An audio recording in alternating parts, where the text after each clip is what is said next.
6 listing appointments in 30 days. Her name was Lessie. Now, Lessie had never made a cold call in her life. Lessie could barely speak English. And her confidence, she completely convinced herself that she was not cut out for cold calling. However, Lessie set 6 listing appointments while she was getting rejected all day long, which if you've ever cold called before, you know it's basically a part-time job at getting yelled at, right? Now, here's what I want you to know about that. The thing you keep blaming, that you get rejected too much, that you're not a natural, that people like you just don't make it in this business, none of that is what's actually stopping you from being successful at this. Today, I'm gonna show you why the rejection you're so scared of is not a verdict whether you're good at it or not. It's the exact same thing that you want to happen so that you can start closing more deals. And I'm gonna walk you through the progression that got Lessie there. You can run the exact same thing as her. Let's get started. So I'm gonna tell you about Lessie, okay? Because I think you're gonna relate to her very, very well. Now, when Lessie started, she had every reason to not believe that she belonged here. Remember, English wasn't her first language, right? She'd get on the phone and the words, they just wouldn't come to her mind. They wouldn't come out the way she wanted them to. She didn't have some kind of smooth, confident delivery. Lessie did not have years of practice, okay? She had a voice in her head telling her that people like her just don't make it in real estate or don't make it in outbound prospecting. And every single day, that voice got proof. She'd dial, the people would be short with her, some would be rude, some would hang up on her. She'd get told no over and over and over. The whole process was not exactly a warm hug in the industry. Now, here's what most agents do with that exact same scenario. They take that rejection personally. It's like a stab to the heart. They let it answer the question, am I actually cut out for this, right? And every time you get rejected, it feels like you're validating that question. So they pull back. They call a little less. They stop calling as much. They tell themselves that they're gonna start again when they feel more ready. Well, here's a spoiler. You will never wake up and feel ready to make calls. That day does not exist. And then one day, you just stop. It's not because you failed, but because you believe rejection meant something that it never meant. Lessie almost did the exact same thing. She almost quit. The difference was, it wasn't that the calls went well all of a sudden. They didn't, not at first. The difference was what she decided the rejection meant to her. And that one decision is what this whole video is about. Because in her first month, while she was still getting told no, literally nonstop, she set 6 listing appointments and signed them. 6. An agent who never picked up the phone before and was sure she was not cut out for this. She was out listing people who had been licensed for years, right? Somewhere a 10-year veteran's watching me and hearing me say this and needs to sit down to take that in for a second. So here's the crazy thing. She did not do it by getting rejected less. She did it by understanding what it actually meant. So let me tell you what rejection actually is, because you have it backwards, I guarantee it. And it is costing you this entire career. You look at rejection like a scoreboard. Every no goes up on the board, and the more no's you collect, the more it proves that you're not good enough for this. So you avoid it. You soften your ask a little bit. You talk about anything except the actual listing appointment, right? The weather, the grass, the whether it might rain later. You'll cover meteorology before you'll even ask for a listing. It's sad, because if you never really ask, you never really get rejected, right? So here's what I want you to get today. Rejection is not a scoreboard. It's feedback. It's reps. It is the single fastest way to get good at this. And the people who win are simply the ones who let themselves get told no the most. I teach something called rejection progression. There's 6 levels to this. Every agent who makes a client, they go through the same progression. I didn't name these to sound clever. Well, maybe a little bit, but here's what it is. At the very bottom is something called comfort zone crusader. That's the agent who avoids failure. They talk about anything, just they do not ask for the appointment, so they don't want to hear no. They almost never get rejected, and that's exactly why they really never win listings. Then you become a rejection rookie. You start asking, you start hearing no, it hurts, it feels like a stab to the heart, everything in you wants to stop. And this is where most agents actually quit. Then after that, if you can break through it, you become a failure fighter. Now you're going hard after those calls on purpose. You start tracking your no's, trying to get a certain amount. You start to see the no as evidence you're pushing the right boundaries. Then once you break through that ceiling, you become a no ninja. Now you're tracking your ratios. You used to get no like 10 times. Now you're shooting for as many as possible in those couple hours. You break through that, you become a failure fanatic. You're actually chasing rejection because you know a yes is hidden right behind it. You get really, really good here. Now, once you break through that, you're now mastering it. You're at the top. You're a yes magnet. You reframed rejection. Yeses become inevitable at this point. Now think about that ladder. Not one level on it is about talent. Every single level is about your relationship with rejection. That's the whole game here. So here's what I want you to take from this. It's something that I'll call rejection relay. Instead of going out and trying to set appointments, you go out trying to collect 10 rejections in a row. That's the goal. 10 rejections. Here's the funny part. You almost never get to 10 because somewhere in there, if you're asking the right questions, somebody always says yes. You set the appointment by accident because you finally stopped flinching at the nose. Now, Lessie was one of the few agents who I coached that ran that exact thing. They stopped trying to avoid rejection and they started running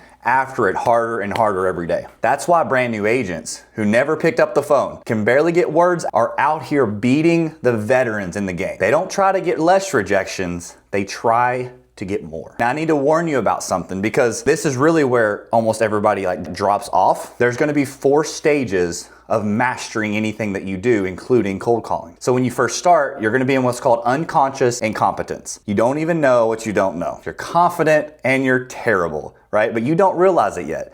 You're blissfully, honestly, just enjoy it while it lasts. Because then you make your real first calls and you run straight into stage number 2, conscious incompetence. Now you know how bad you actually are. Every call reminds you. And this stage here, this is the danger zone. This is where most agents quit. Hear me out on this. The reason they quit is not that they can't do it. They quit because they feel the discomfort from it and they decide that the discomfort means they're not cut out for it. They feel bad on the phone and they read that as a stop sign, nope, you're not cut out for this. It is not a stop sign. That discomfort is the exact feeling that you're getting better. All growth happens outside of your comfort zone, right? The stutter, the shaky voice, the call that goes sideways, all of that is proof, right, that you're getting better. It's proof that you're finally doing the reps that the agents you're jealous of have done years ago. Lessie sat in that danger zone and she did not quit. And here's what carried her through it. It was not talent. It was a method that she could trust before she was any good at it. You gotta have something you can follow. Here's the part that actually sets you free. You do not have to be naturally gifted at this. You have to install a system and trust it will work while you're still struggling. Lessie ran a system called ADP, Autonomy Driven Persuasion. She wasn't trying to convince anybody. She was just asking honest questions and then listening. She had her prospecting war plan, right? So she knew exactly what to do every single morning. She wasn't guessing, right? She didn't wake up and wonder if she felt ready. She had a plan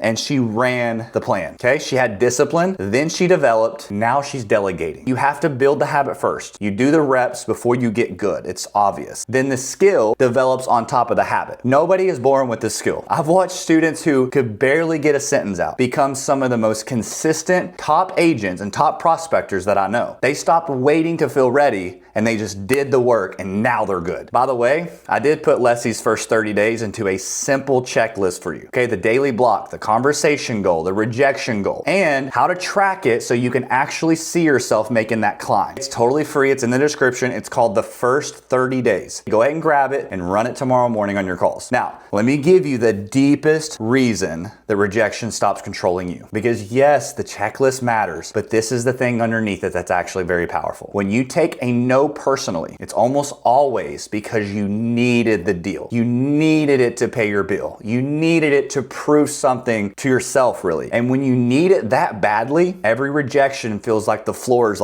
dropping out from under you. I get it. I was there. People, though, can feel that need in your voice. And that need is what makes the prospect run the opposite direction. All right. So here's what changed for me. It's when I taught Lessie this. I've learned that what you try to control also controls you. We're not built to control the outcomes. That's God's job. Your job is not to get an appointment. Your job is to show up and serve that person. Ask honest questions and find out if you can actually help them. The outcome of that was never yours to carry. The day you really can believe that and you grasp that, your shoulders will come down about 2 inches and the rejection has lost its grip on you. Because a no is not a verdict on whether you're going to make it in this industry or make it in cold calling. It's just one person on one day who wasn't a fit. That's all it ever was. And let me be honest with you about where I started with this so you don't put me on some kind of pedestal. When I first got into this business, I was deathly scared to pick up a phone, just like you probably are. I would get told no consistently. And I believed it meant the same thing that you're afraid of it means to you. I went on to do $116 million